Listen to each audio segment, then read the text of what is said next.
Hello guys, back to my YouTube channel. চলুন আজকে আপনাদের মাঝে আবারও আমরা ঝালমুড়ি নিয়ে হাজির হয়েছি। তো আমরা এখানে পেঁয়াজ কুচি, শসা কুচি, লেবু কুচি, কাঁচামরিচ কুচি, ধনিয়া কুচি নিয়ে নিয়েছি। এখন আমরা আমাদের অনুযায়ী আমরা চানাচুর নিয়ে নিয়েছি। এগুলো সুন্দরভাবে আমরা সবগুলো উপাদান একসাথে আমরা মাখাজাখা করে ফেলবো।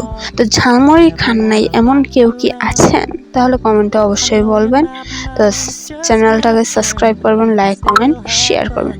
তো আমরা এখন সুন্দরভাবে ঝালমুড়িটা মাখাজাকা করেছি। তার সাথে কিন্তু আপনার সরিষার তেল দিয়ে দিবেন। সরিষার তেলটা দিলে হালকা শীষ লাগবে এবং ঝালমুড়িটা খেতে আরও মজা লাগবে। আপনারা যদি চান তাহলে তার সাথে আপনারা শুকনো মরিচও দিতে পারেন। তো আমাদের মানুষ অনেক বেশি, আমরা অনেকজন মিলে ঝালমুড়িটা খাবো। তো আমরা একটা বলের ভিতরে ঢেলে নিয়েছি এবং তার সাথে আমরা মুড়িগুলো নিচ্ছি।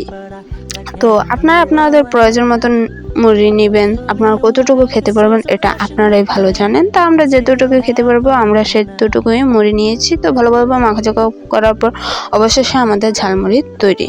তো কার কার ভালো লেগেছে অবশ্যই বলবেন।